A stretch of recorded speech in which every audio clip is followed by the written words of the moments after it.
नमस्कार विद्यार्थी मित्रांनो, आज आपण गणितातल्या काही महत्त्वाची संकल्पना आपण आज पाहणार आहोत, जी आहे दशांश अपूर्णांकाशी संबंधित. आपल्याला काही संख्या दिलेल्या आहेत बघा.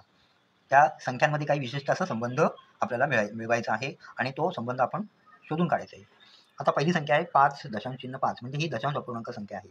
आता 5.5 ही संख्या आपण 5.5/10 एक दशांश चिन्ह आहे म्हणून छेद 10 येतो. आता हीच संख्या आपण 5.1/2 अशा प्रकारे सुद्धा लिहू शकतो किंवा याला आपण 11/2 5 दुणे 10 आणि 11 11/2 अशा प्रकारे सुद्धा मांडू शकतो. बरोबर. आता हीच संख्या आपल्याला 5 दशांश चिन्ह आवर्ती 5 किंवा ह्याला बार असे म्हणतात, बार 5. आता ही आवर्ती 5 म्हणजे काय, तर ही संख्या म्हणजे 5 दशांश चिन्ह 5 ही संख्या पुन्हा पुन्हा आवृत्त होते, पुन्हा पुन्हा रिपीट होते, म्हणजेच 5 5 5 अशी अनंत वेळा. मग ही संख्या आपण दशांश पूर्णायुक्त अपूर्णांकात कशी मांडायची, तर 5 हा पूर्णांक आणि 5/9 अशा प्रकारे आपण ही संख्या मांडू शकतो. म्हणजे हे आवर्ती 5 लिहिताना इथे एकाच संख्येवरती आवर्ती आहे म्हणून छेद 9 येतो.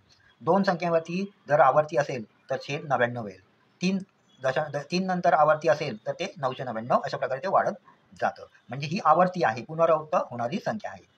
आता ही संख्या वेगळी बघा, बार 5 दशांश चिन्ह 5, बार 5 दशांश चिन्ह 5 आणि ही संख्या यामध्ये खूप फरक आहे. इथे पहिल्याच संख्येवरती बार आहे. आता या बारचा अर्थ होतो, हा बार म्हणजे आवृत्त आहे, पण हा बार म्हणजे आहे वजाबाकीचं चिन्ह, किंवा ही जी संख्या आहे, पहिली संख्या जी आहे ती ही नेगेटिव्ह किंवा ती संख्या ऋण संख्या दाखवते. आता लिहिताना आपण लिहिणार कसं, तर बार 5 म्हणजेच -5 आणि दशांश चिन्ह 5 म्हणजेच 5/10 अशा प्रकारे आपण ही संख्या लिहू शकतो.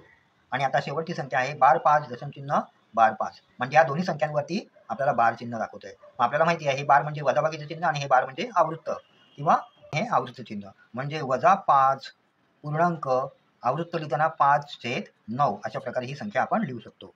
अशा या संख्यांमध्ये हा जो फरक आहे तो आपण अभ्यासलेला आहे. असेच नवनवीन संकल्पना पाहण्यासाठी माझं YouTube चॅनलला सबस्क्राईब करायला विसरू नका. धन्यवाद.